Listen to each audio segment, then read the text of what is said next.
अस्सलाम वालेकुम स्टूडेंट्स, कैसे हैं आप सब। उम्मीद है आप सब खैरियत से हैं। आज हम पढ़ेंगे बायोलॉजी चैप्टर नंबर 6 एंजाइम्स।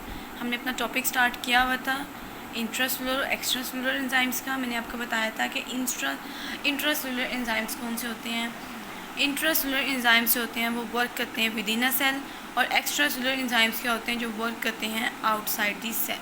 जो सेल के अंदर एंजाइम्स काम करते हैं उन्हें हम कहते हैं इंट्रासेलुलर एंजाइम्स, और जो सेल के बाहर काम करते हैं उसे हम कहते हैं एक्स्ट्रासेलुलर एंजाइम्स। इंट्रासेलुलर एंजाइम्स में हमने एग्जांपल ली थी ग्लाइकोलाइसिस का प्रोसेस जो साइटोप्लाज्म में होता है।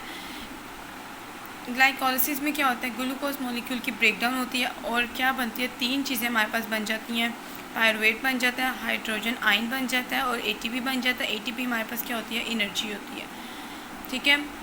एक्स्ट्रा सेलुलर एंजाइम में हम एग्जांपल लेते हैं पेप्सिन की। पेप्सिन हमारे पास एक एंजाइम है जो हमारे स्टमक में पाया जाता है, और ये हमारे खुराक को जो है ना वो ब्रेक डाउन करता है, छोटे छोटे पीसीज में कन्वर्ट कर देता है। इसको हम लोग पेप्सिन को हम लोग कहते हैं डाइजेस्टिव एंजाइम्स हैं। ठीक है, क्योंकि हमारे स्टमक में जो भी चीज़ें आती हैं ये उसको डाइजेस्ट करना शुरू कर देते हैं।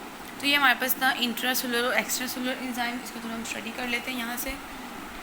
Enzymes can be categorized on the basis of the site where they work. They may be intracellular enzymes, enzymes of glycolysis working in the cytoplasm, or may be extracellular enzymes, pepsin enzyme working in the stomach cavity. Next हमारे पास topic आ जाता है characteristics of enzymes. Characteristics of enzymes पढ़ने से पहले मैं आपको एक statement clear कर दूँ। All enzymes are catalyst but not all catalyst are enzymes. तमाम एंजाइम्स, जितने भी हमने एंजाइम्स पढ़े हैं वो तमाम कैटलिस्ट होते हैं, वो किसी भी बायोकेमिकल रिएक्शन को कैटलाइज करते हैं। एंजाइम्स बेसिकली होते ही इस वजह से हैं कि वो किसी भी बायोकेमिकल रिएक्शन को कैटलाइज करते हैं, लेकिन कैटलिस्ट जो होते हैं वो तमाम कैटलिस्ट एंजाइम नहीं होते। किस तरह नहीं होते, क्योंकि हमने केमिस्ट्री में बहुत सारे कैटलिस्ट पढ़ते हैं। हम आगे आप लोग क्लासेस में पढ़ेंगे, या आप लोगों की बुक भी है उसमें भी आप लोग अगले चैप्टर्स में पढ़ेंगे। जो इन केमिस्ट्री में हम लोग कहते हैं कि हमने कैटलिस्ट इस्तेमाल किए हैं वो एंजाइम्स नहीं होते। उसकी एग्जांपल हम लोग ले लेते हैं कि हमारे पास प्लाटिनियम है, ये भी हमारे पास कैटलिस्ट है। प्लाटिनियम है, ये भी हमारे पास कैटलिस्ट है। और निकल है, ये भी हमारे पास कैटलिस्ट है। लेकिन ये एंजाइम्स नहीं है। ये हमारे पास कैटलिस्ट के तौर पर इस्तेमाल किए जाते हैं, लेकिन ये एंजाइम्स नहीं है। ये हमारे पास हम लोग कोई भी धात कह लेते हैं, हमारे पास आती है, कोई भी हमारे पास एलिमेंट आ जाते हैं, लेकिन ये इटसेल्फ जो है वो एंजाइम्स नहीं है। ये भी जो है हमारे पास कैटलिस्ट हैं और किस लिए इस्तेमाल किए जाते हैं, किसी भी बायोकेमिकल रिएक्शन को तेज़ करने के लिए, स्पीड अप करने के लिए इस्तेमाल किए जाते हैं। ठीक है, तो ये आपने स्टेटमेंट याद रखनी है, आप लोग अपनी बुक्स पर लिख लीजिएगा। All enzymes are catalyst but not all catalyst are enzymes. तमाम एंजाइम्स, जितने भी एंजाइम्स आप लोग स्टडी करेंगे वो आपके पास कैटलिस्ट होंगे, क्योंकि एंजाइम्स जो होते हैं वो क्या करते हैं, किसी भी बायोकेमिकल रिएक्शन को कैटलाइज करते हैं। लेकिन जो कैटलिस्ट हम पढ़ते हैं, तमाम कैटलिस्ट जो हैं वो एंजाइम्स नहीं होते। जिस तरह हम एग्जांपल आपको बता दी है प्लाटिनियम की और निकल की, ये हमारे पास जो है कैटलिस्ट के तौर पे इस्तेमाल होते हैं, लेकिन ये क्या है, एंजाइम्स नहीं है। ठीक है, ये एलिमेंट्स वगैरह होते हैं, ये खुद एंजाइम्स नहीं है। अब हम इसको स्टडी करते हैं। कैरेक्टरिस्टिक्स ऑफ एंजाइम्स की हम बात करते हैं तो एंजाइम्स जो होते हैं वो फ़र्स्ट टाइम किसने डिस्कवर किया था, 1878 में जर्मन फिजियोलॉजिस्ट विलियम क्यूने ने इसको फ़र्स्ट टाइम एंजाइम्स की टर्म को यूज़ किया था। उसने कहा था एंजाइम्स जो होते हैं वो प्रोटीन इन नेचर होते हैं, वो प्रोटीन से मिलके बने होते हैं, और जो प्रोटीन्स होती हैं वो किससे मिलके बनी होती हैं, अमाइनो एसिड से। ये देखें, अमाइनो एसिड्स का स्ट्रक्चर इस तरह का होता है, ये देखें। ठीक है, ये लॉन्ग चेन होती है जो फोल्ड हुई होती है। ये हमारे पास है ग्लोब्यूलर प्रोटीन्स। ठीक है, ये चीज़ आपने याद रखनी है। आपको अमाइनो एसिड्स की भी मैंने डायग्राम दिखाई है कि अमाइनो एसिड्स लॉन्ग चेन होती है। ठीक है, वो फोल्ड हुई होती है, और ये हमारे पास जो है वो ग्लोब्यूलर प्रोटीन्स होती हैं। तो हम इसको पढ़ लेते हैं कि एंजाइम्स आर ग्लोब्यूलर प्रोटीन्स है। Like all proteins, enzymes are made of long linear chain of amino acids. हमने अमाइनो एसिड्स की चेन देखी है, बहुत लंबी होती है, वो फोल्ड हुई होती है। That fold to produce a 3 dimensional molecule. एक क्लियर नेटवर्क जो है वो हमें दिखाती है। अब हम इसकी फ़र्स्ट कैरेक्टरिस्टिक्स को स्टडी करते हैं। Almost all enzymes are proteins. तमाम जो एंजाइम्स होते हैं तकरीबन वो प्रोटीन्स होते हैं। इनमें से कुछ जो एक होते हैं, हम लोग कहते हैं वो नॉन प्रोटीन्स भी होते हैं, लेकिन वो हम इसको बाद में स्टडी करेंगे। आज हम बात करते हैं कि almost all enzymes are proteins. जब प्रोटीन्स होती हैं तो किससे मिलके बने होंगे, अमाइनो एसिड से मिलके बने होंगे। Most enzymes reaction rate as million of time faster than those of comparable uncatalysed reaction as with all catalyst enzymes are not consumed by the reaction of they catalyse. ये देखें, ये हमने देखना था कि एंजाइम्स जो हैं वो किस तरह स्पीड अप करते हैं। हमने एक्टिवेशन एनर्जी का कॉन्सेप्ट पढ़ा था। हम फ़र्ज़ कर लेते हैं ये हमारे पास एक सर्टन हाइट है, ठीक है। एक्टिवेशन एनर्जी हम कहते हैं कि यहाँ से बॉल जानी है इस साइड पे, जितनी एनर्जी हमें रिक्वायर हम लगाएंगे यहाँ पे, उसके हम क्या कहेंगे, एक्टिवेशन एनर्जी। हमने पढ़ा था कि जब हमारे पास हाइट ज़्यादा होगी तो जाहिर सी बात है चीज़ भी जो है वो स्लो आएगी नीचे। तो एंजाइम्स क्या करते हैं, इस हाइट को कम करके इतना कर देते हैं, ठीक है। इतना कर देते हैं, हाइट कम कर देते हैं। जब हाइट कम कर देंगे तो जाहिर सी बात है कि जो स्पीड होगी इसकी वो कम हो जाएगी, ज़्यादा स्पीड से वो नीचे की तरफ आएगी। हाइट कम हो गई और स्पीड ज़्यादा होगी। इस तरह के करते हैं कि एंजाइम्स जो होते हैं वो एक्टिवेशन एनर्जी को लोअर कर देते हैं, कम कर देते हैं, ताकि रिएक्शन जो है उसकी स्पीड तेज़ हो सके। तो एंजाइम्स क्या करते हैं, उन्होंने कहा है कि किसी भी बायोकेमिकल रिएक्शन को ये कैटलाइज कर देते हैं, उसके रेट को जो है वो इंक्रीज़ कर देते हैं। Most enzymes reaction rates are millions of time faster than those comparable uncatalysed reaction. उन्होंने कहा है कि ऐसे रिएक्शन, हम फ़र्ज़ कर लेते हैं कि हमारे पास दो रिएक्शन हैं, इसमें हमारे पास एंजाइम्स यूज़ हो गया और इसमें हमारे पास जो है ना वो एंजाइम यूज़ नहीं हुआ, ठीक है। तो यहाँ पे हम देखते हैं कि बॉल की स्पीड हम कहते हैं कितनी है। यहाँ पे हमारे पास बॉल स्लोली नीचे जाएगी। यहाँ पे चूँकि हाइट कम है, एंजाइम ने हाइट कम कर दी, तो बॉल जो है वो तेज़ी से नीचे चली जाएगी। उन्होंने कहा कि ऐसे रिएक्शन जिसमें एंजाइम्स इस्तेमाल होते हैं वो बायोकेमिकल रिएक्शन जो होते हैं वो एंजाइम्स को कैटलाइज कर देते हैं, स्पीड अप कर देते हैं। उसके बरक्स अगर हम ऐसे रिएक्शंस देखते हैं जिसमें हम लोग एंजाइम्स को यूज़ नहीं करते तो वो रिएक्शन जो होते हैं वो स्लोली प्रोसीड करते हैं। उसके बाद उन्होंने क्या कहा है कि as with all catalyst enzymes are not consumed by the reactions they catalysed. ये मैंने आप लोगों की डायग्राम देखी है इंटरनेट से, ठीक है। ये आप लोगों को इससे क्लियरली समझ आ जाएगी एंजाइम्स का। अब ये देखें, ये जो हमारे पास हम कहते हैं ये हमारे पास एंजाइम है, ठीक है। ये आपको जो ब्लू कलर का नज़र आ रहा है ये हमारे पास एंजाइम है, और ये हमारे पास जो स्किन कलर का नज़र आ रही है हमारे पास क्या है, सबस्ट्रेट है। सबस्ट्रेट हमने क्या पढ़ा था कि कोई भी ऐसी सब्सटेंस जिस पे एंजाइम एक्ट करती है उसे हम कहते हैं सबस्ट्रेट, ठीक है। तो हमने कहा है कि जो एंजाइम्स हैं वो कंज्यूम खुद नहीं होते। किस तरह कंज्यूम नहीं होते, अब ये देखिए ये सबस्ट्रेट है, ये एंजाइम्स के साथ आके अटैच हो गई है, ठीक है। इसके बाद ये क्या है, ये इस तरह अटैच हो गई है।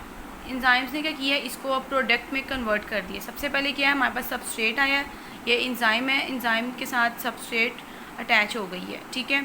उसके बाद एंजाइम ने क्या किया है, इस सबस्ट्रेट को प्रोडक्ट में कन्वर्ट कर दिया है। तो ये देखिए सबस्ट्रेट जो है पहले इस तरह जुड़ी हुई थी, अब ये क्या हो गया, सेपरेट सेपरेट हो गई है, ये प्रोडक्ट में कन्वर्ट हो गई है। लेकिन जो एंजाइम है उसकी शेप को कोई भी फ़र्क नहीं पड़ा।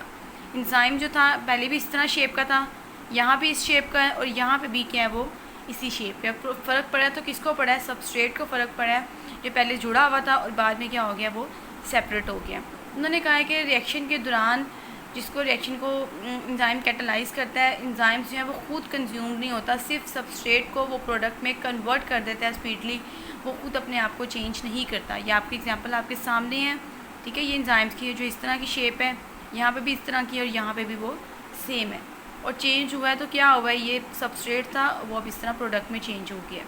नेक्स्ट हमारे पास पॉइंट आ जाता है, enzymes are usually very specific for type of reaction and for the nature of their substrate. हाँ जी, तो इसका क्या मतलब है, जिस तरह हम लोग बात करते हैं कि एक चाबी एक ताले को खोलती है, अगर हम कहें मुख्तलिफ हमारे पास लॉक्स हैं तो उसको एक ही चाबी लगेगी, तो ये हमारे पास स्टेटमेंट गलत है। हम ये कहते हैं कि जो एक चाबी एक ही ताले को खोलती है, इस तरह एक एंजाइम एक ही सबस्ट्रेट पे एक्ट करता है, ठीक है। एंजाइम्स जो होते हैं बड़े स्पेसिफिक होते हैं इन नेचर। किस तरह स्पेसिफिक होते हैं कि अगर एक चीज़ हमारे पास आई है, तो अगर हम फ़र्ज़ कर लेते हैं कि हमारे पास एक सबस्ट्रेट आया तो उस पर एक ही एंजाइम एक्ट करेगा, उस पर तमाम एंजाइम्स जो हम एक्ट नहीं करेंगे। जिस तरह हम लोग कहते हैं कि हमारे पास ये सबस्ट्रेट है, इस पर एंजाइम ने एक्ट करना है, ठीक है। तो इसके लिए एक ही एंजाइम आएगा, दो एंजाइम्स मिलके इस पर काम नहीं करेंगे, इस पर एक ही एंजाइम काम करेगा, ठीक है। तो कुछ मखसूस एंजाइम्स हैं, यहाँ पे तो आपकी एग्जांपल्स नहीं दी हुई, लेकिन मैं आपको एग्जांपल्स बता रही हूँ। जिस तरह ग्लूकोज है, हमारे पास मॉलिक्यूल है, ग्लूकोज के लिए स्पेसिफिक एंजाइम हमारे पास आ जाता है ग्लैक्टोज। स्टार्च है हमारे पास, ये भी हमारे पास मॉलिक्यूल है, स्टार्च के लिए जो एंजाइम एक्ट करेगा वो क्या है, अमाइलेज। अमाइलेज हमारे जो हम किसे कहते हैं स्लाइवरी ग्लैंड्स में प्रेजेंट होता है, सलाइवा में प्रेजेंट होता है, ये हमारी खुराक को ब्रेक डाउन करता है। लैक्टोज हमारे पास मॉलिक्यूल है, लैक्टोज मॉलिक्यूल्स हमारे पास है, तो इसके लिए कौन सा एंजाइम होगा, लैक्टेज, ठीक है। तो हर एक मॉलिक्यूल के लिए अलग से जो है वो एंजाइम्स होते हैं। एंजाइम्स जो है वो बड़े स्पेसिफिक होते हैं। मैंने सिंपल एग्जांपल आपको बताई है कि जिस तरह एक चाबी एक ताले को खोलती है, इस तरह एक एंजाइम एक ही सबस्ट्रेट पे, एक ही मॉलिक्यूल पे वो एक्ट करता है। वो अगर हम ये नहीं कह सकते कि गैलेक्टोज का एंजाइम है तो वो तमाम पे, तीनों पे उसने एक्ट कर दिया। गैलेक्टोज क्या, तो वो सिर्फ स्पेसिफिक होगा ग्लूकोज के लिए कि वो ग्लूकोज पे ही एक्ट करेगा वो, और किसी भी पे मॉलिक्यूल पे एक्ट नहीं करेगा। नेक्स्ट हमारे पास पॉइंट आ जाता है, only a small portion of enzyme molecule is directly involve in catalysis. This catalytic region is known as active site. It recognize and bind substrate and then carries out reaction. ये देखें, उन्होंने कहा है कि जो एंजाइम जो है वो एज अ होल इन्वॉल्व नहीं होता, उसकी सिर्फ थोड़ी सी साइड जो है ना वो इन्वॉल्व होती है। एंजाइम्स की जो थोड़ी सी साइड इन्वॉल्व होती है बायोकेमिकल रिएक्शन में, उसे हम कहते हैं एक्टिव साइट। अब ये देखें, ये हमारे पास ये जो है हमारे पास जिस तरह ब्लैक नज़र आ रहा है, ये एज अ होल पूरा जो है ना ये एंजाइम है।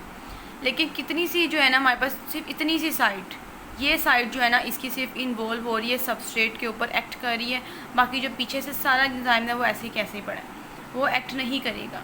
ठीक है, तो जो साइट सबस्ट्रेट में बायोकेमिकल रिएक्शन में इन्वॉल्व होती है उस साइट को हम कहते हैं एक्टिव साइट। ये आपके पास एंजाइम है, ठीक है, इसकी इतनी सी साइड जो है ना सिर्फ बायोकेमिकल रिएक्शन में एंटर हो रही है, बायोकेमिकल रिएक्शन में जो है ना इन्वॉल्व हो रही है, तो उस साइट को हम कहते हैं एक्टिव साइट। ये हमारे पास सबस्ट्रेट है, ठीक है, सबस्ट्रेट कोई भी ऐसी अशिया होती है जिस पे एंजाइम्स एक्ट करते हैं। तो ये क्या हो, ये हमारे पास एंजाइम है, सबस्ट्रेट जो है इसके साथ आके अटैच होगा।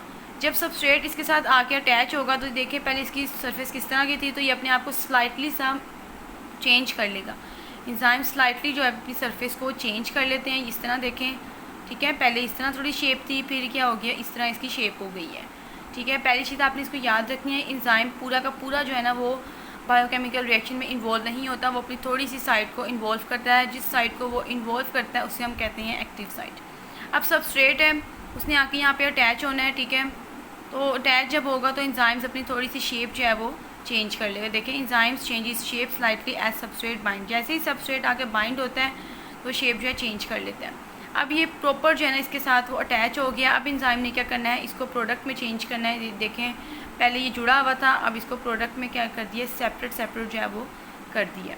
इस तरह गोल वाला हिस्सा सेपरेट हो गया और जो हमारे पास इस तरह त्रिकोण का हिस्सा था वो हमारे पास सेपरेट हो गया। तो ये इसका एंजाइम का प्रोसेस था। सबसे पहले किस तरह होता है, एंजाइम है उसके साथ कोई भी सबस्ट्रेट आई है वो अटैच हुई है, ठीक है। एंजाइम्स ने थोड़ी सी शेप अपनी चेंज करता है इसके मुताबिक। प्रॉपर्ली जब अटैच हो जाता है उसके बाद एंजाइम से करता है इसको प्रोडक्ट में चेंज कर लेता है। ये देखें, ये अलहदा हो गई और ये अलहदा हो गई है। तो ये किस तरह इसको प्रोडक्ट्स में इसने चेंज कर लिया है, ठीक है। Only A small portion of enzyme molecule is directly involve in catalysis. हमने देखी है कि किस तरह स्मॉल पोर्शन था ना वो इन्वॉल्व हुआ है। This catalytic region is known as active site.